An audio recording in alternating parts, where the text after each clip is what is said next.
Hey guys, what's up? It is your buddy Keith, and I am here again live in the control room at Essex Recording Studios, just outside London in Southend-on-Sea, England, baby.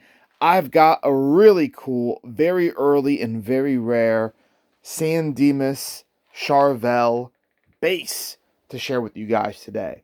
We've got it apart. I'm going to show you some really cool features, tell you about a really cool website that's great for dating early Charvel's pre-production.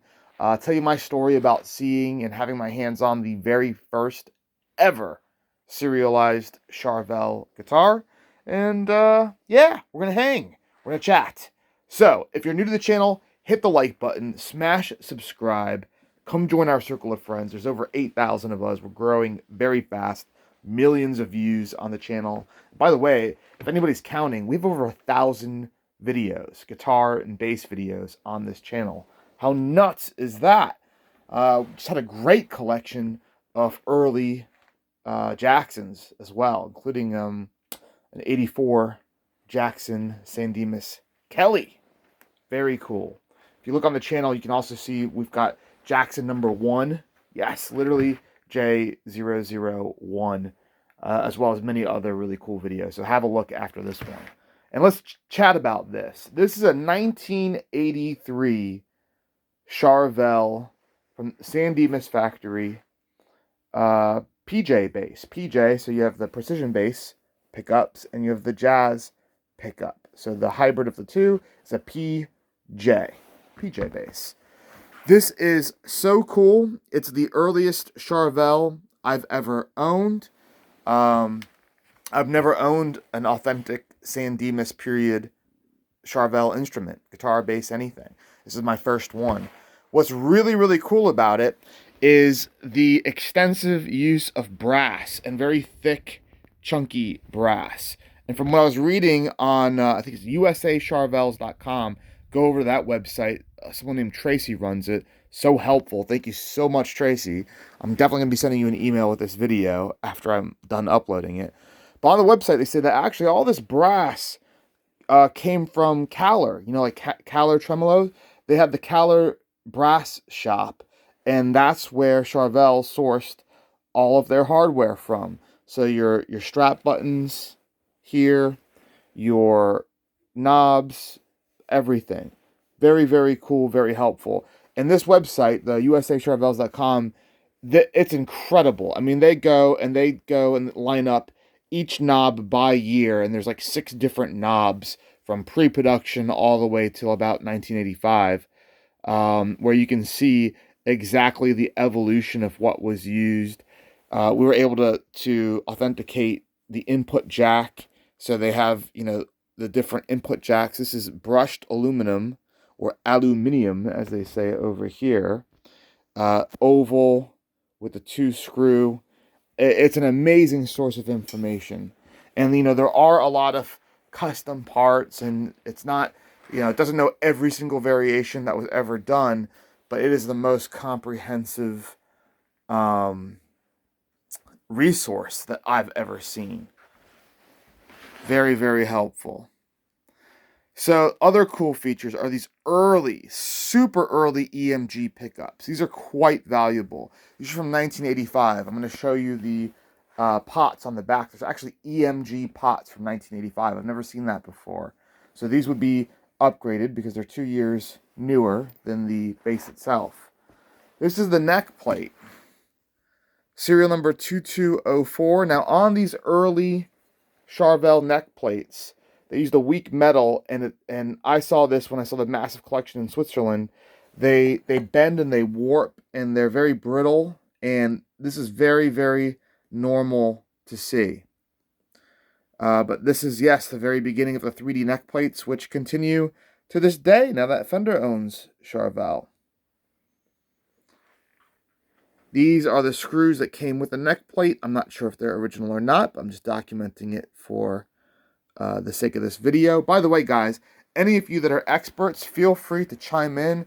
If you know anything that you know extra above and beyond what I'm saying, like, oh, this bridge comes from this design, or I know this model pickup, or I know why these get kind kind of like wavy in the plastic. I'm assuming it's just from string wear. But anything that you see that you're very knowledgeable about, please jump in the comments section and share that information with the rest of us. We're all here to learn. I certainly do not know it all. To the neck. The neck, I don't know much about this because I've seen examples. Let me pull this off, actually. This is, got the Fender style headstock. It's got the logo with the TM Made in USA.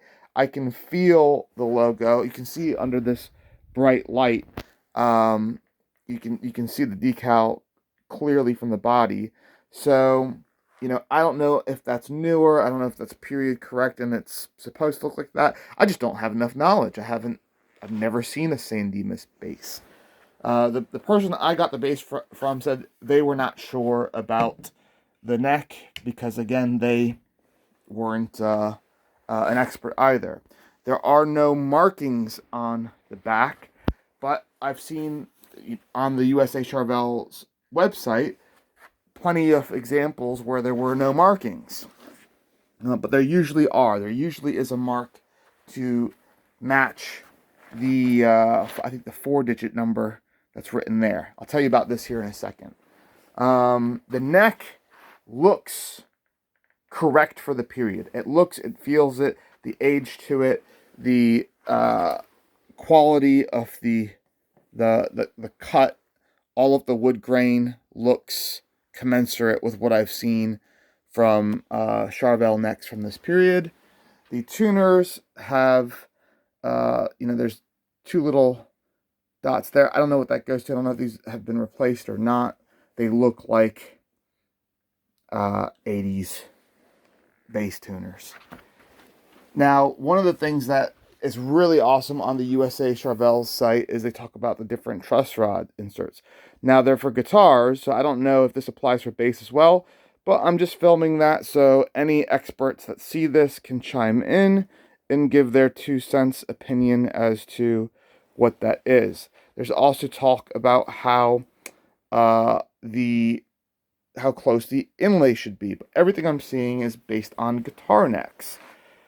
Now, I'll tell you this, the frets, the tarnish on them, the patina, everything, to me, looks like something from the era.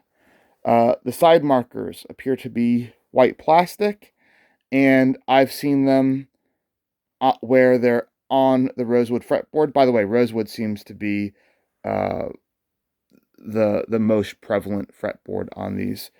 And I've seen them where they bisect, between the neck and the fretboard. So I'm showing this up close so you super pros and experts can have a look at that and tell me your opinion. The nut appears to be correct for what was most common for Charvels, which I believe they said this is black fiberglass. I'm not a luthier. I don't know my materials. I'm just going off of what I saw on the USA Charvel's website. So that's the neck, guys. Like I said, the quality of the cut, the grain, everything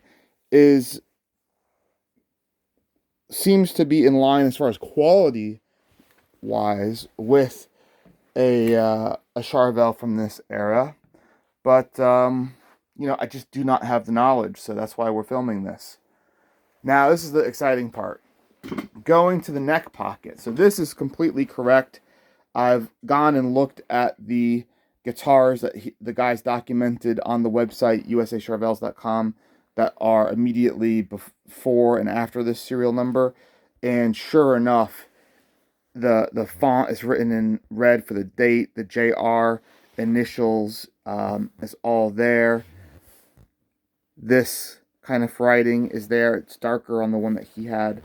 There's a 3-digit thing, 516. Now, I don't know if that matches this 516 here, which would be May 16th, 1983. And then there's a 4-digit number, which is hard to see, And that looks like 1279. That's what it looks like, or 1479. Now, 1270, yeah, 1279 is what it looks like. And it's very faint, the top of the 7 there, but yeah, 1279. Now, so you have 516 and 1279 above that, and that is correct, where you have a 3-digit and then a 4-digit code. So we see that. I think they say this is the work order number. Now, this is interesting. The Andrew T. Barefoot, I'm assuming that's an R because there's no base foot. I've Googled this guy's name, couldn't find anything. And then there's this number here. Now, what it looks like to me, and sorry, I hope you don't get impersonated by anybody on the internet, but it looks like this is maybe an owner's name and a social security number because of the format, 217-22-9389. That is an American social security number format. Andrew, make sure you get LifeLock, I guess. Sorry, dude, but we're trying to figure out what this vintage thing is. You know, hopefully from 40 years ago. Doesn't affect anybody around today. So, but that's just my guess. I could be totally wrong. That could be, you know, a work order thing or a foreign phone number. I have no idea. Now for the back. This is really cool too. Do I have the cover down there? Yes. So, again, able to authenticate this on the USA Charvel's website is the bases have a half moon, 4 screws. Ooh, and I have to go fast because this video is going to cut out. But check out these EMG CTS pots. The brass plate at the bottom, all correct. And you can see where it says EMG on there. Very, very cool. All right, guys, I gotta go. It's cutting out. Or is it? I'll just keep going. It looks like it's not cutting out after 12 minutes. Ha! Cool. Must have been something new with the upgrade. All right, well, then I'll just keep going. So, you can see EMG 001 there. EMG. And how we can date it is actually what's written on the pots on the other side, which is here. You see that R13785? There you go. R13785 and then like 20 or something. So the 137 is CTS. That's the manufacturer. Chicago Telephone Systems. All Gibson pots are that. And then you've got 85. That's the year. And then the last 2 is the week of the year. And that matches on all of these pots. So this is going to be something that was upgraded to EMGs about 2 years after this guitar was built brand new. Really, really cool. So what we know that we've got here is we've got the original bass body. We've got the neck plate, all neck plate original, the back plate original. I'm assuming the screws are original. They all, this number correlates to the correct period in about May 1983. We've got upgraded, slightly more modern pickups, but very early EMGs from 1985 with the correct matching pots. And then we've got a neck that I don't have data for, that I definitely need you super sleuths to go and give your opinion on. You might recognize it. You might say, oh no, it's not a Charvel neck. It's this neck. It's that neck. I don't know. I can't find any identifying marks on it anywhere. But I'm hoping you guys will be able to help me out and help each other out, because we all want to learn. All right, I'm going to get going. If you want to get in touch about this bass, about anything, talk about life, hit us up on the socials. It's at Essex Recording Studios, Facebook, Twitter, Instagram. We're huge on Instagram now. We just started a TikTok. And, yeah, you know, Facebook official page, send us a message there. Absolutely. We will be putting this up for sale on the Essex Recording Studios website and on Reverb.com, our good friends Reverb. So stay tuned for that.